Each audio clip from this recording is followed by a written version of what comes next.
Good morning. It is. Yes, a very good morning. This is my first workshop of yours. Been following you just for a short amount of time. And probably I'm asking the same question that everybody asks. I've never heard the same question twice. So my question is, I have had the extreme good fortune to have a wonderful life and to have great things in it and to have great fortune come to me and also to lose some of those things. And so as I'm coming to understand, I want to know more about getting the money into this life. How do I get the money out of the vortex and into the bank? Well, we liked your approach to this, that it came and some of it didn't stay. And so the first thing that we think it would be fun to focus on is that through attention there is momentum, and through momentum there is eventual manifestation. And let's begin here. One day we were visiting with a woman, and she was having a hard time enjoying life at all. And she was far from you, a very different experience. But we were wanting to guide her toward thinking about what she wanted, and she couldn't really identify anything. So we started naming a few things that she might want. And she said to us in a very dismissive way, "Oh no, I already have those things," which gave us the opportunity to point out the difference between, so many people think that desiring something or wanting something, it has to be something that hasn't been fulfilled yet. So you're reaching for something that is new. And we want to say in a way that you can really hear it, that it's a steady attention to something that causes it to come and then keeps it coming. So there are only two reasons that something would come and then go. Either it came and you were satisfied, and so you were focused upon other things and took your attention from it, or you were focusing in opposition of it. And usually that's what happens with people, is that they think that the subject of money or the subject of prosperity is just one subject, when really it is two. Every subject is two subjects. It's like a stick that you pick up, and on one end of it is wanted, and on the other end of it is the absence of wanted. So sometimes people think that they're focused upon what they want, when actually they are focused upon its absence, or they're worried about its absence. And so they're creating a momentum of resistance that makes it hard to come, and it makes it hard to stay after it has come. So it's a really important distinction, and the only way you can know for sure which end of the stick you're focused upon is by the way you feel. And it is also worth saying that once you have identified that you're on the end of the stick that you want because it feels good, and you're able to maintain it without so much split energy, then you accomplish momentum. And once the momentum is strong enough, now you've got a really influential point of attraction going, where it just has to come to you. For it to be otherwise would be completely illogical. Does that make sense to you? Yes. Sometimes people will say, oh, there are lots of examples. A mother will say to her child, "Don't you know I love you?" And in that moment, there's no love. In that moment, there is maybe a desire for love, but there's no love right there. It's the other end of the stick going on. And so the child is confused, hearing the word love, but it's not being backed up with any emotion. And so they learn a word or a concept with a vibration that doesn't match it. And most people have learned the concept of money or prosperity from a vibration that doesn't match it, because most people, when they talk about money, are coming at it from a shortage consciousness, wanting to overcome something. Well, you can't overcome what you're wanting to overcome. You're just adding momentum to it, and its influence is overcoming you. Does that make sense? Yes. So do you want to ask something more specific now that we have a basis here? So it does happen that my experience sounds just exactly like what you're talking about, that I wanted it, and it came in abundance, and then I became worried that it wouldn't be there, and therefore it went away. Yeah. It seems pretty logical now, doesn't it? It totally now, totally. So how to swing that back the other way? It naturally swings back, because when you know what you don't want, you know what you do want. And so it really is a matter of knowing where you want your focus to be, and then knowing what it feels like when your focus is really there in a solid way. So it is as simple as talking more about what you do want and less about what you don't want, and not panicking when you feel worry, but feeling knowledgeable. In other words, oh, this emotion means I'm doing that thing I do, where I'm actually confused about which end of the stick I'm focusing upon.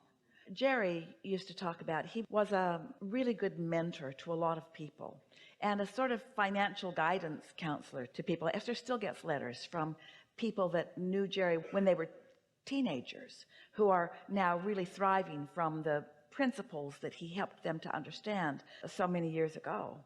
And he used to tell the story of how sometimes people who were in a situation where they had had some prosperity, and so they had a home, maybe two, and some cars and a boat, and he went down the list of things, and he described how he would see them.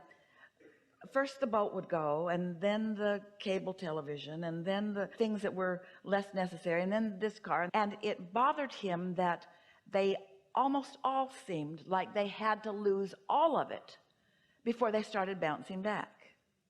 And he asked us, it was really a big question that he came to us with right from the beginning. Why is that? Why does it all seem like it has to go before the bounce back takes place? And we explained, because of the dread of more going, from the feeling of guardedness.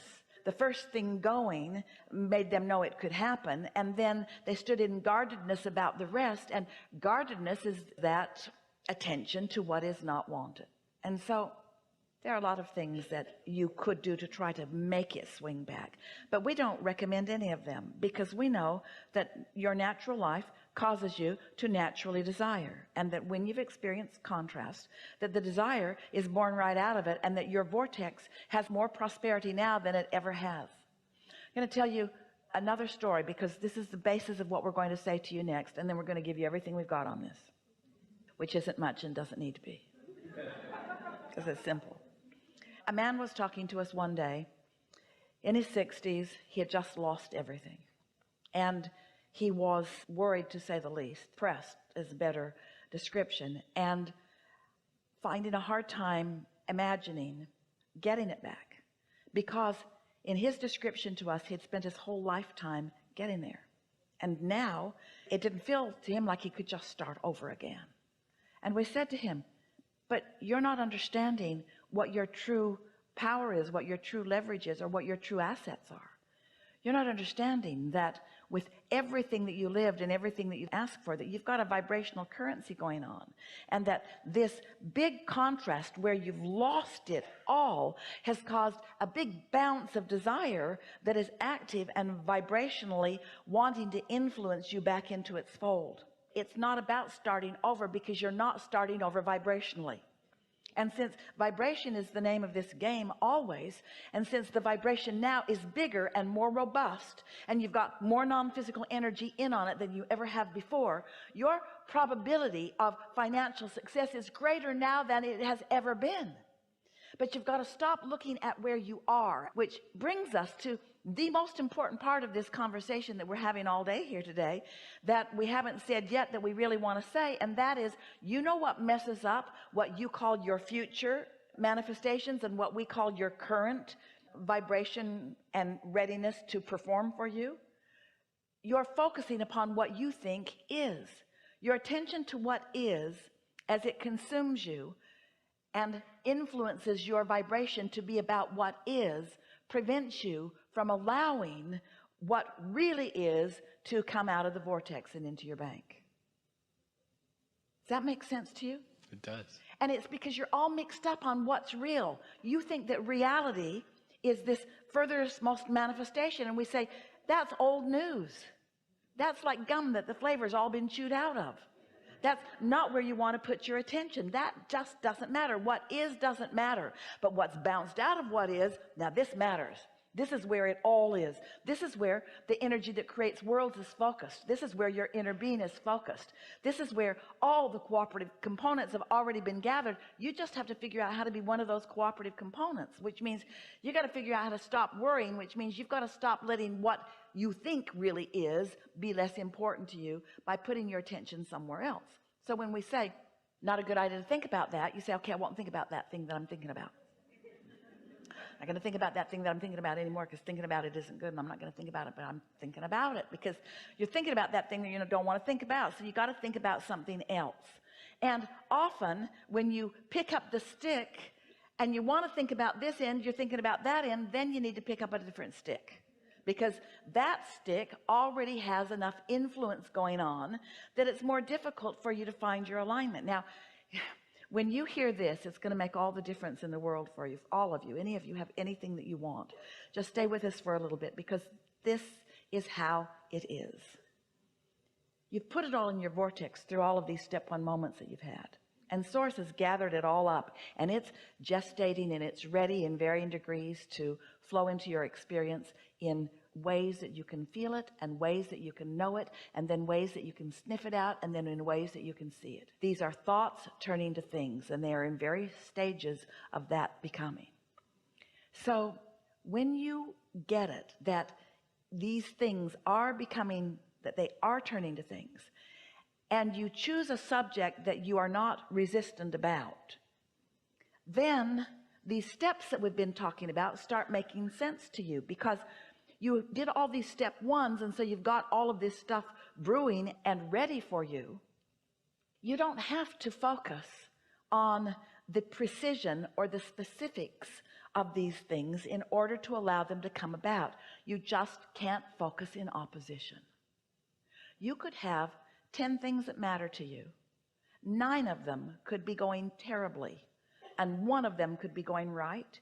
And if you would focus mostly upon that one that's going right, you would hold yourself in vibrational alignment with your vortex, and the other 9 would start performing well for you, because you've taken your attention away from the opposite end of the stick. Does that make sense to you? So that's where meditation really comes in, because you've already asked and it's already been given. And if you can quiet your mind, then your vibration rises, and then you receive the good ideas, and off you go. So it's about not trying so hard. It's about not trying to make it happen. It's about accepting that it is happening, and you just have to allow yourself to allow yourself to allow yourself to allow yourself. You have to get ready to be ready to be ready to be ready to be ready. It doesn't all have to happen this red hot minute any more than the corn needs to become another stalk of corn and an ear of corn right now. It's a process, and it's becoming, and you understand it, and you're good with that. And meanwhile, you're keeping yourself happy by focusing upon anything and everything that makes you feel pretty good. And if you can't find anything that feels good, sleep a lot. If you can't find anything that feels good, then do anything you can that distracts you from it. We know there are things that feel better than others. Imagine the cork bobbing on the surface of the water. That's in the vortex. That's pure positive energy. Now, you can hold it under the water artificially, unnaturally. That's what negative emotion is. But when you let go, it's going to bob back up. And so when you said, how do you get it flipped the other way? It is flipping. It wants to flip. Your inner being is influencing it to flip. It's already flipped. It's already flipped. The energy's already flipped. It's already flipped. It's already performing for you. So we're going to speak this in negative terms, but sometimes it's easier to hear it. If you stop doing that thing you do that isn't letting it happen, it'll happen. And how do you know when you're doing that thing that doesn't let it happen? You're worried.